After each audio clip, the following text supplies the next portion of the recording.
Hi అండి, నమస్తే. Welcome to Rohini Krishna's world. ఈ సమ్మర్ స్టార్ట్ అవగానే మనం అందరము రకరకాల పచ్చళ్ళు, వడియాలు, అప్పడాలు, అలానే కారం ఇవన్నీ సంవత్సరం అంతా నిల్వ ఉండటానికి ఇప్పటి నుంచి స్టార్ట్ చేస్తాం కదండి. నేనైతే ఫస్ట్గా ఈ ఊరమిరపకాయలతో స్టార్ట్ చేస్తానండి. నేను ఇవి పప్పులోకి కానీ, సాంబార్లోకి, పెరుగన్నంలోకి కూడా చాలా బాగుంటుంది. మా ఇంట్లో అయితే కంపల్సరీగా ఉండాలండి ఈ ఊరమిరపకాయలు అనేవి. సో ఇవి ఎలా పెట్టాలో ఏంటో నా స్టైల్లో నేను చూపిస్తాను. ఈ ఊరమిరపకాయలు చాలా టేస్టీగా ఉంటాయండి, అలానే చాలా ఈజీ పెట్టుకోవడం కూడా. మరి స్టార్ట్ చేసేద్దాం. దీనికోసం నేను ఇక్కడ 1 కేజీ మిరపకాయలు తీసుకున్నానండి. ఈ మిరపకాయలు కూడా ఎలా ఉన్నాయంటే కొంచెం లైట్ గ్రీన్ షేడ్లో ఉండి కొంచెం లావుగా ఉన్న పచ్చిమిరపకాయలను మనం సెలెక్ట్ చేసుకుంటే మనం ఈ ఊరమిరపకాయలు అంటే ఎండిపోయిన తర్వాత కూడా వాటి సైజు కరెక్ట్గా ఉంటుందండి. మరీ సన్నవి తీసుకున్నామంటే అవి మనం నూనెలో వేసినప్పుడు తొందరగా మాడిపోతాయి. సో అలాంటి కాయలు లైట్ గ్రీన్ షేడ్, ఎందుకంటే కొంచెం కారం తక్కువగా ఉంటుంది. మరి కారం ఎక్కువగా ఉన్న పచ్చిమిరపకాయలు వేసుకున్నా కూడా తినలేము మనము. సో నేనైతే అలాంటి పచ్చిమిరపకాయలు సెలెక్ట్ చేసుకుంటానండి. వీటిని శుభ్రంగా కడిగేసేసి నేను ఒక జల్లెడ బూట్లో వేసేసుకుని వాటర్ అంతా పోయే వరకు ఉంచేసాను. ఇట్లా పోయిన వాటర్ అంతా డ్రైన్ అయిపోయిన పచ్చిమిరపకాయలు తీసుకొచ్చి ఇప్పుడు మీకు నేను వీడియోలో చూపిస్తున్న విధంగా ఘాటు పెట్టుకోవాలండి.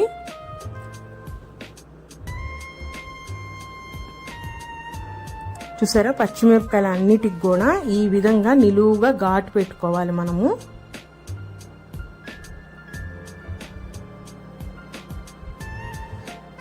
ఈ విధంగా ఘాటు పెట్టుకోవటం వల్ల మనం మజ్జిగలో వాటిని ఊరబెట్టినప్పుడు ఆ ఉప్పు కానీ ఆ మజ్జిగ కానీ లోపల వరకు వెళ్తుంది. సో ఈ విధంగా నేను పచ్చిమిరపకాయలు అన్నిటికీ ఘాటు పెట్టుకుంటానండి. ఈ ఊరమిరపకాయలు అనేది మనము విడిగా కూడా అప్పడాలు ఇవి ఎలా కొనుక్కుంటామో అలా కూడా మనకి బయట స్టోర్స్లో అన్ని చోట్ల దొరుకుతుంది. కాకపోతే అవి అసలు నోట్లో పెట్టుకోవడానికి ఉండవు. అయితే ఉప్పగా ఉంటాయి, లేదంటే చాలా కారంగా ఉంటాయి, అస్సలు తినలేము.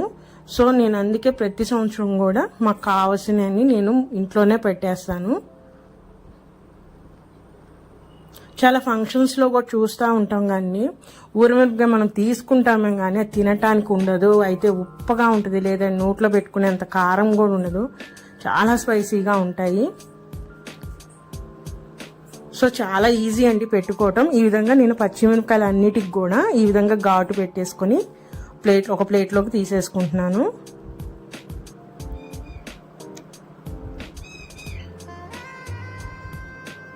ఇదిగోండి, అన్ని పచ్చిమిరపకాయలు ఇట్లా ఘాటు పెట్టేసి రెడీగా పెట్టేసుకున్నానండి నేను. ఇవి కూడా తొందరగానే ఎండిపోతాయి. ఇప్పుడు ఎండలు స్టార్ట్ అయినాయి కండి, ఈ ఎండలకైనా సరే మనకి ఊరమిరపకాయలు తొందరగా ఎండిపోతాయి. సో నేను కేజీ పచ్చిమిరపకాయలు గాను నేను కేజీ పెరుగు తీసుకుంటున్నానండి. కేజీ అండి, లీటర్ పెరుగు. ఆ పెరుగుని నేను ఒక గిన్నెలో వేసేసుకుంటున్నాను మొత్తము.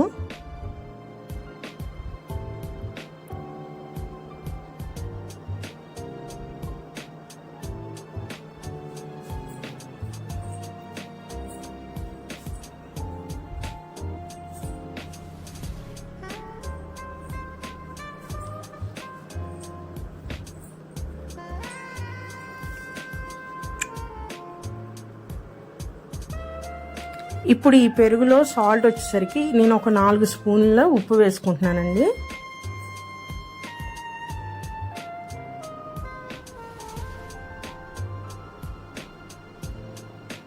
చాలండి, 4 స్పూన్ల ఉప్పు వేసేసి ఫస్ట్ దీన్ని మనము పెరుగులో మొత్తం కలిసేటట్టుగా ఈ విధంగా కలిపేసుకోవాలి.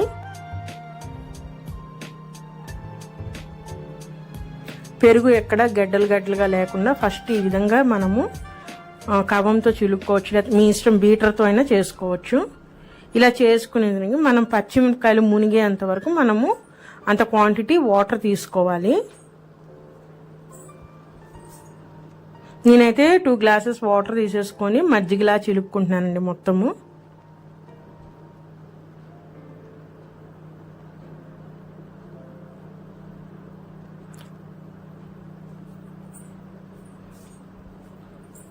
చూసారా, మజ్జిగ ప్రిపేర్ అయిపోయింది కదా.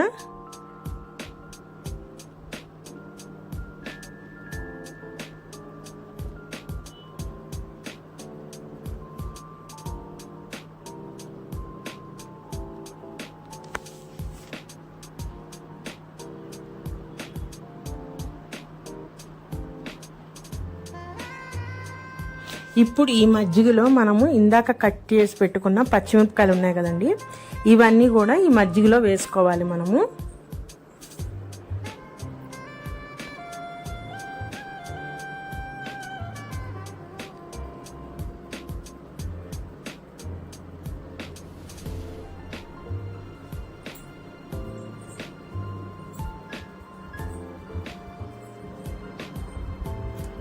నేను కేజీగా అలా పట్టుకుంటానండి. ఒకేసారి ఎక్కువ కేజీలు తెచ్చినా అన్ని పచ్చిమిరకాయలు కట్ చేసి పెట్టాలన్నా కూడా చాలా టైం పడుతుంది.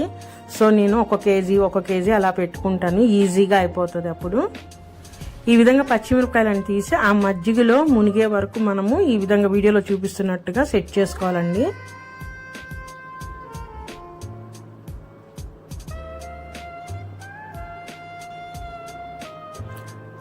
పచ్చిమిరపకాయలన్నీ కూడా మజ్జిగలో మునిగితేనే ఆ మజ్జిగ అనేది, ఆ ఉప్పు అనేది మిరపకాయలకు పట్టి తొందరగా ఊరుతాయి మనకి.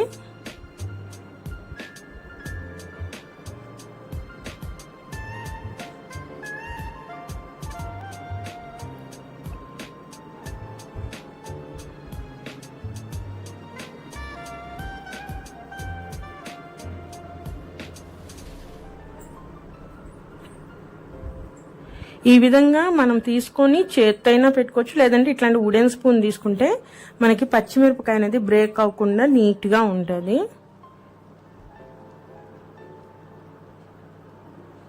చూసారా, ఈ విధంగా మొత్తం ప్రెస్ చేసి ఆ మజ్జిగలో మునిగే వరకు మనము సెట్ చేసుకోవాలండి.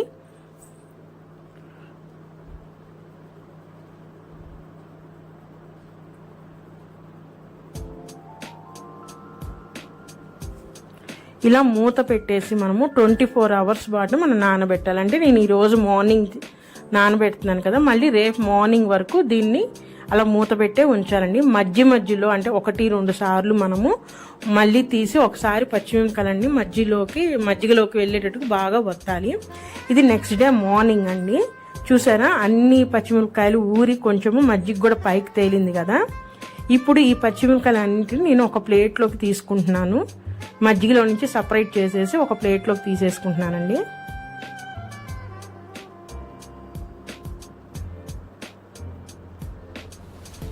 అంటే ఒక రోజు మొత్తం నానాలి. ఇది నెక్స్ట్ డే మార్నింగే నేను ఈ విధంగా మజ్జిగలో నుంచి పచ్చిమిరపకాయలని సపరేట్ చేసేసుకున్నాను.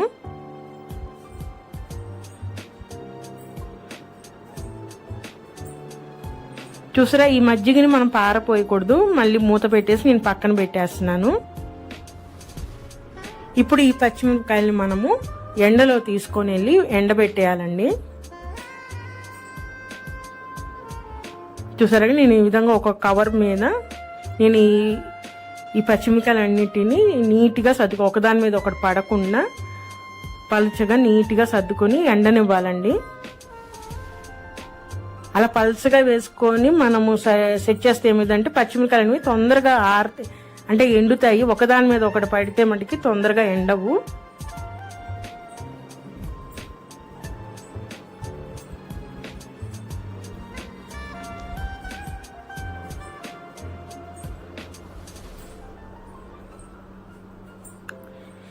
ఈ విధంగా ఒకదాని మీద ఒకటి పడకుండా నీట్గా సర్దుకుని ఎండలో ఎండబెట్టుకోవాలండి. మనకి ఎండ ఎక్కడైతే ఎక్కువ వస్తుందో ఆ ఏరియాలో పెట్టేసుకొని మనము ఎండబెట్టుకోవాలి.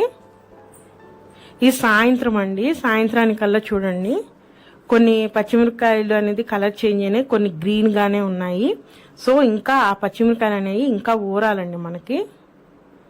ఇప్పుడు సాయంత్రం అయింది కదా, మళ్ళీ ఈ పచ్చిమిరపకాయలన్నీ నేను తీసుకొని వెళ్ళి పొద్దున మజ్జిగ ఉంది కదండి, మళ్ళీ నేను ఆ మజ్జిగలో వేసేస్తాను. ఈ విధంగా మార్నింగ్ అంతా ఎండు ఉన్నాయి కదా, ఆ ఎండినప్పుడు మజ్జిగలో వేయగానే అవి ఆ మజ్జిగని బాగా పీల్చుకుంటాయండి. సో పచ్చిమిరపకాయ అనేది బాగా టేస్టీగా తయారవుతుంది. ఈ విధంగా మళ్ళీ పచ్చిమిరపకాయలన్నీ మజ్జిగలో వేసేసేయాలి.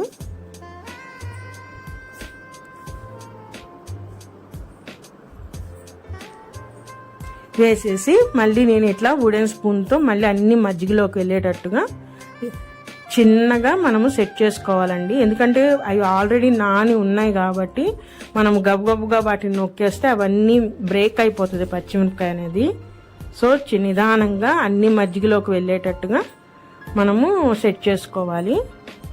మీకు ఎట్లయితే అట్లా చేత్తో అయినా చేసుకోవచ్చు. నాకైతే ఈ విధంగా ఈజీగా ఉంటుంది కాబట్టి నేను ఇలా చేసేస్తాను.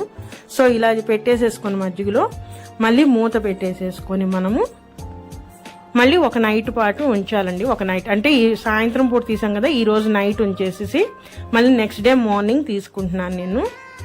అంటే కంప్లీట్గా 2 nights అనేది మనం మజ్జిగలో సోక్ చేస్తున్నాము.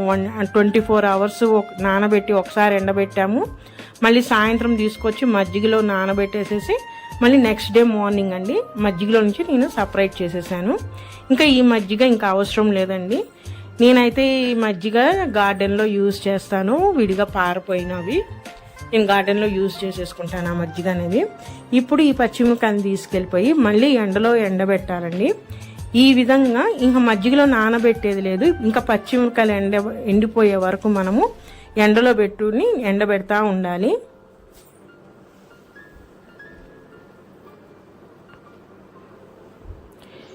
ఈ విధంగా ఒక 2 days తర్వాత అండి మొత్తం పచ్చిమిరపకాయలు అనే కలర్ చేంజ్ అయిపోయి మొత్తం ఎండటానికి వచ్చినాయి. ఒక 2 days తర్వాత ఈ విధంగా ఉన్నాయి.